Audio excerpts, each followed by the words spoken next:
see, sir, do you plan to speak out after you leave Washington, or are you going to follow kind of more of the Bush model where you're kind of out of sight, out of mind? I'm not going to be out of sight or out of mind.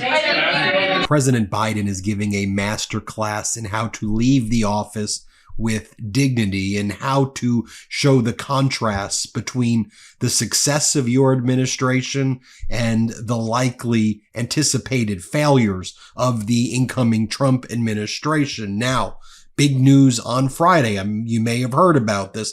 The United States added 256,000 jobs in December, once again surpassing expectations and bringing the total for 2024 to 2.2 million jobs. The unemployment rate dipped to 4.1% and wages grew 3.9% over the past year, far outpacing inflation. President Biden's final gift to the United States of America, Joey Jobs. Jobs, jobs, jobs. How many times have you heard each month these reports exceeding expectations? Very different than when Trump was in office. Here's President Biden's response to this great news. With today's report of 256,000 new jobs in December, we've created over 16.6 million jobs during my administration, the only in history to have created jobs in every single month. Despite inheriting an economic crisis, we built back our economy from the middle out and bottom up. Even Fox had to report that this was good news, that Biden is leaving on the highest note possible. The jobs report came out. Maria Bartiromo and Fox, who've always wanted to root for a bad economy and bad reports, once again didn't get that here. It'll be interesting to see how they will try to spin when Donald Trump tanks the economy. Oh, wait, they're already trying to do it. In Murdoch's other rag, the New York Post, one of Murdoch's writers, Charlie Gasparino, a right-wing guy who says he's a business writer. This is what they're pushing in the New York Post. Joe Biden's fiscal time bomb is set to explode just in time for Trump to take office. It would be laughable if it wasn't so crude and outrageous. Frankly, shocks the conscious that this is what they're going with. Biden, who inherited disaster, turned our economy around, and every month has produced jobs, and most months exceeded expectations on the jobs report. Stock market up 55-60% from when Biden took over. Now that Biden's giving a seamless transition to Donald Trump, MAGA's already making those excuses. Look at that photo of Charlie Gasparino, very serious guy, Gasparino. He just knows that Trump is a loser, that it is the grifting season right now for all of these right-wing greedy people, and they're going to ruin the economy. Let's go to our playbook and let's try to blame Biden for everything. By the way, take a look at the charts. You'll see for yourself. Biden will go the entire term without a single negative jobs month.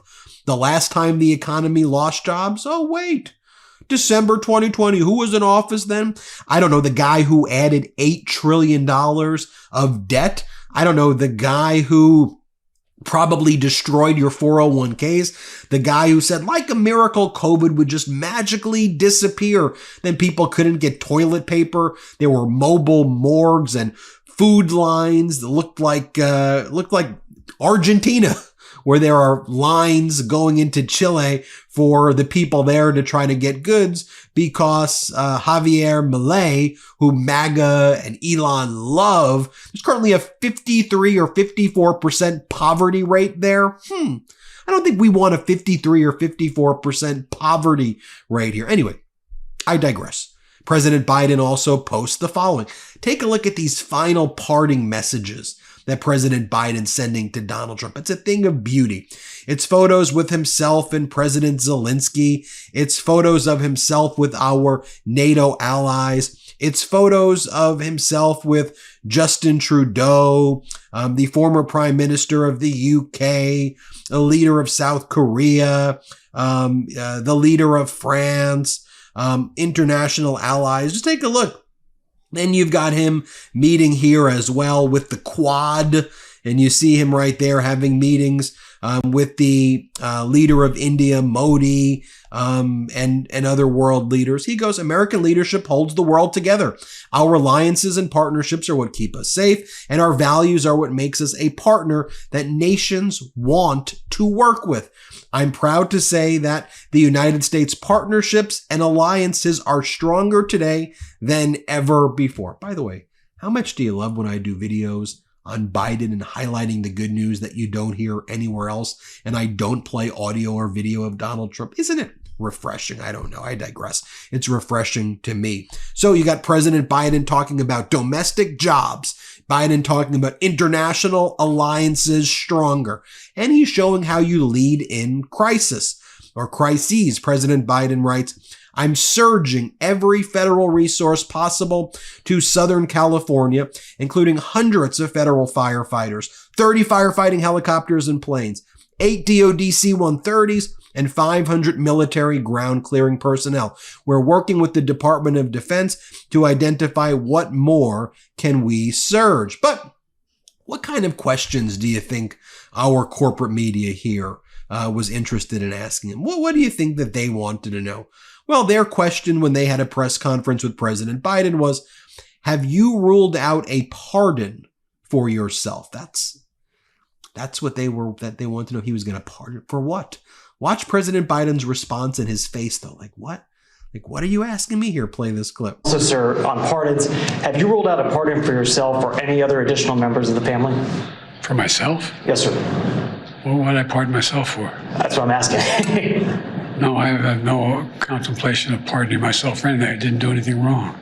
Mr. President, would you comment on Meta's decision to... Are you ready to jumpstart your health in 2025? Well, let me tell you about a game-changing tool that's been helping me understand and improve my body. It's called Lumen. Lumen is the world's first handheld metabolic coach, designed to give you insights into your metabolism like never before. With just a breath, it measures whether your body is burning fats or carbs, and the app provides tailored guidance to optimize your nutrition, workouts, sleep, and even stress management.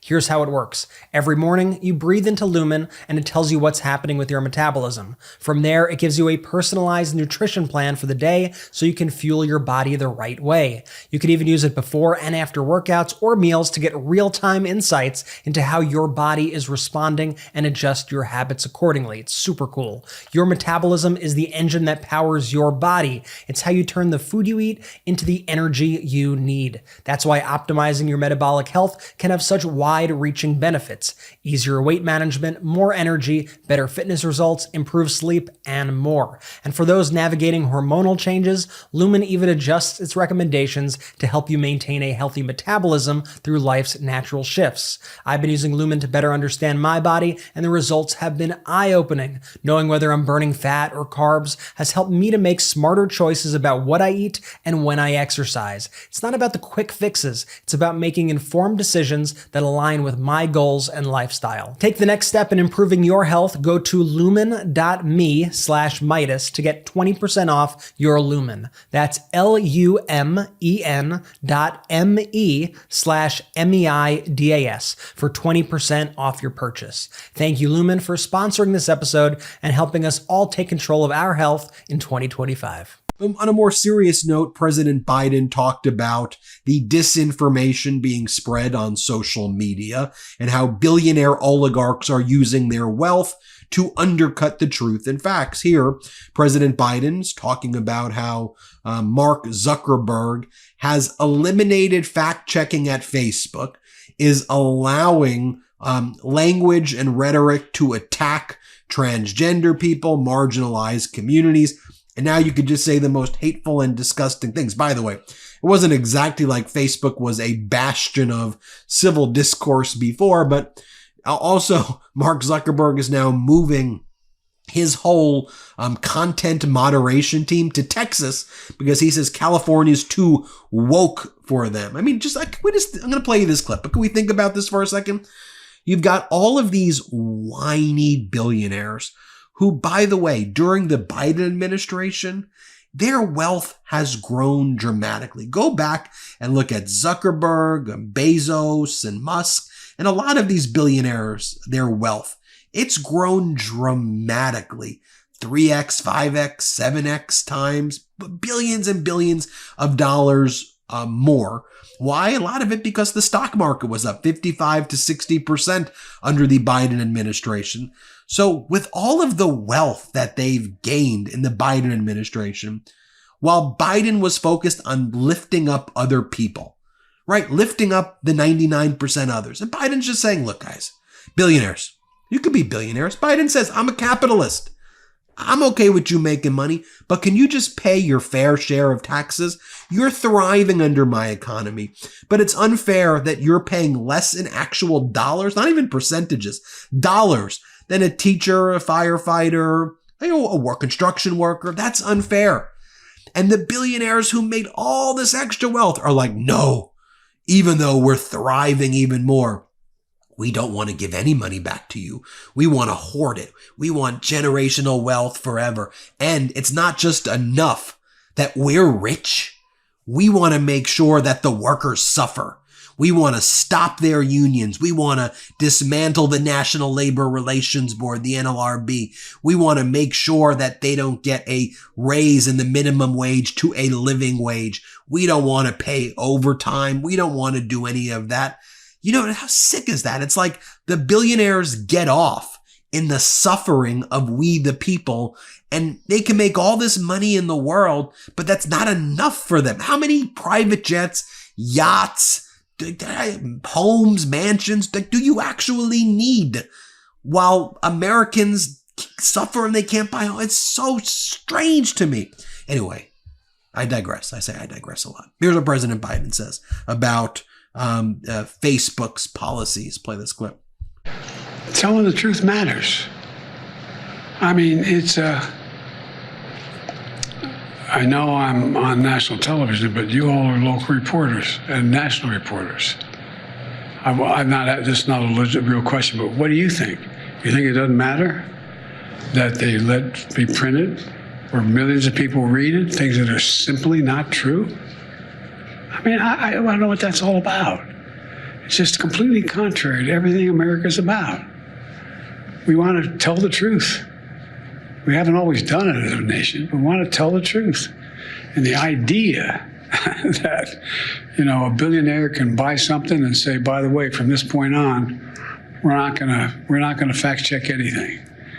And when you have millions of people going online, reading this stuff, it is, anyway, I think it's really shameful.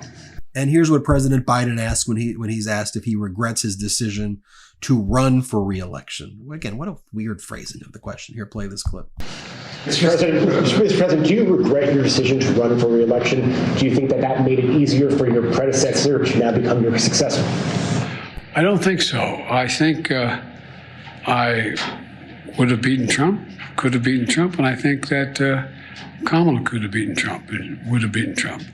It wasn't about, I thought it was important to unify the party. And when the party was worried about whether or not I was going to be able to move, I thought even though I thought I could win again, I thought it was better to unify the party. And it was the greatest honor in my life to be President of the United States, but I didn't want to be one who caused a party that wasn't unified to lose an election. And that's why I stepped aside, but I was confident she could win. Okay, so President Biden making, I think, a compelling argument for his closing statement that I inherited disaster, I left the economy strong, our international allies are strong, I'm responding to emergencies, and I'm not going anywhere. That's powerful stuff. Let me know what you think. Hit subscribe. Let's get to 4 million subscribers. Love this video? Make sure you stay up to date on the latest breaking news and all things Midas by signing up to the MeidasTouch newsletter at MeidasTouch.com/newsletter.